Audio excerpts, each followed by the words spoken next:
لوگو اپنے پروردگار کی عبادت کرو جس نے تم کو اور تم سے پہلے لوگوں کو پیدا کیا تاکہ تم اس کے عذاب سے بچو، جس نے تمہارے لیے زمین کو بچھونا اور آسمان کو چھت بنایا اور آسمان سے مے برسا کر تمہارے کھانے کے لیے انواع و اقسام کے میوے پیدا کیے، بس کسی کو اللہ کا ہمسر نہ بناؤ اور تم جانتے تو ہو۔ اور اگر تم کو اس کتاب میں جو ہم نے اپنے بندے پر نازل فرمائی ہے کچھ شک ہو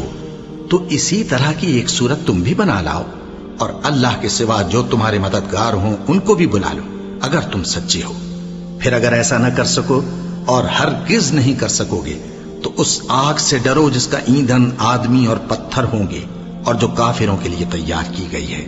اور جو لوگ ایمان لائے اور نیک عمل کرتے رہے ان کو خوشخبری سنا دو کہ ان کے لیے نعمت کے باغ ہیں جن کے نیچے نہریں بہہ رہی ہیں، جب انہیں ان میں سے کسی قسم کا میوہ کھانے کو دیا جائے گا تو کہیں گے یہ تو وہی ہے جو ہم کو پہلے دیا گیا تھا،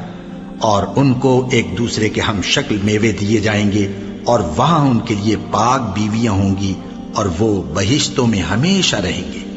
اللہ اس بات سے آر نہیں کرتا کہ مچھر یا اس سے بڑھ کر کسی چیز مثلا مکھی مکڑی وغیرہ کی مثال بیان فرمائے۔ اب جو مومن ہیں وہ یقین کرتے ہیں کہ وہ ان کے پروردگار کی طرف سے سچ ہے، اور جو کافر ہیں وہ کہتے ہیں کہ اس مثال سے اللہ کی مراد ہی کیا ہے۔ اس سے اللہ بہتوں کو گمراہ کرتا ہے اور بہتوں کو ہدایت بخشتا ہے، اور گمراہ بھی کرتا ہے تو نافرمانوں ہی کو، جو اللہ کے اقرار کو مضبوط کرنے کے بعد توڑ دیتے ہیں اور جس چیز یعنی رشتہ قرابت کے جوڑے رکھنے کا اللہ نے حکم دیا ہے اس کو قطع کیے ڈالتے ہیں اور زمین میں خرابی کرتے ہیں، یہی لوگ نقصان اٹھانے والے ہیں۔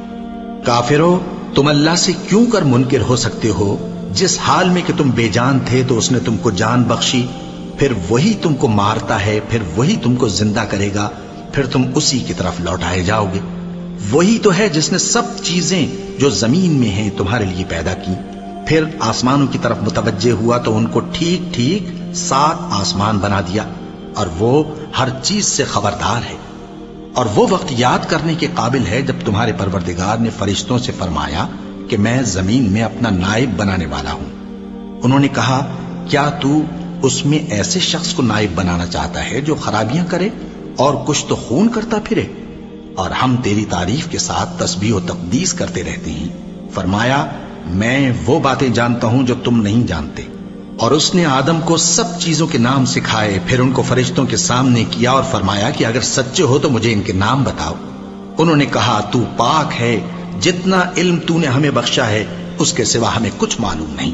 بے شک تو دانا ہے، حکمت والا ہے۔ تب اللہ نے آدم کو حکم دیا کہ آدم